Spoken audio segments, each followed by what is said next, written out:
Hey guys, it's Lisa here. How's it going? So, I wanted to pop in real quick. I'm walking my dogs, and I really like to talk and walk my dogs. We usually go down really long roads. I'll give you a picture here. That's our road. What? Yeah.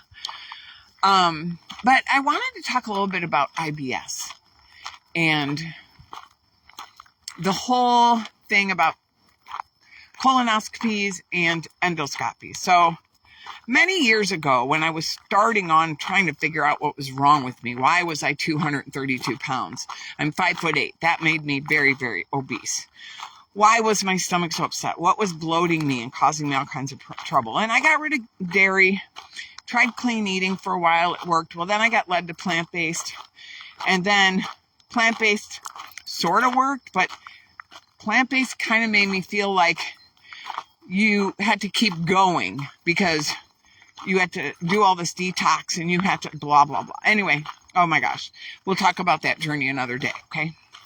But anyway,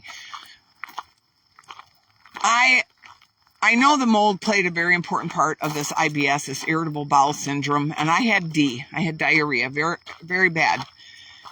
And it was mainly the mycotoxins. It was a lot of the microbiome in my guts, obviously, and stuff like that. But the funny thing is when I went to the GI doctor and she did a colonoscopy and an endoscopy, she didn't find anything.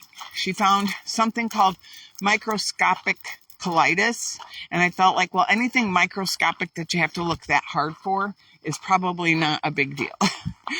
So I'm like, okay, but she didn't want to put me on medication for it, of course.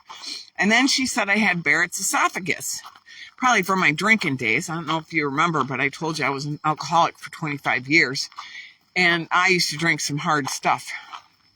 And I am sure I just ripped up my esophagus and my stomach and all that. That's why I have leaky gut, and I'm healing it. I believe we can heal it. Now, I didn't believe that at all for a long time. But now I'm believing in it. So anyway, the cost for these two procedures was a whopping $26,000.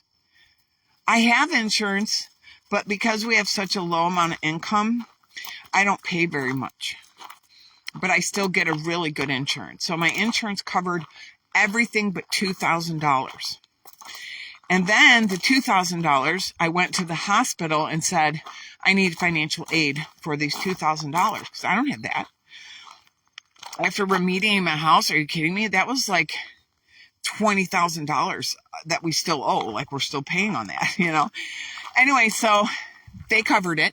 Praise the Lord. Thank God I didn't have that financial burden, you know? But anyway, my point is that then she diagnosed me with IBS-D. She diagnosed me, first diagnosis.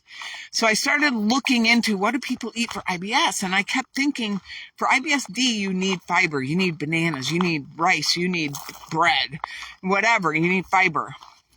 Even though I knew better because I had learned in my journey of Dr. Berry that was not what I needed, but see, I wasn't a believer.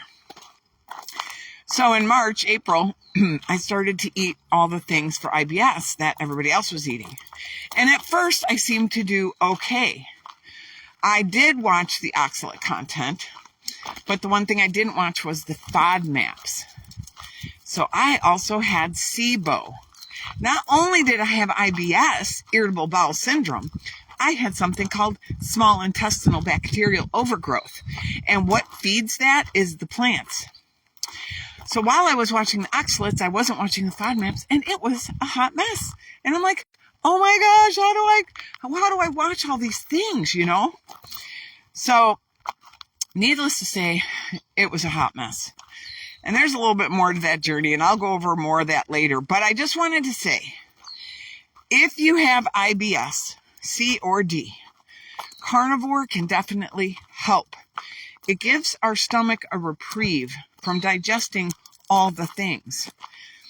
And then when the stomach is reprieved and just eating fat and nutritious protein, which is nutrients that the body needs, it can heal better.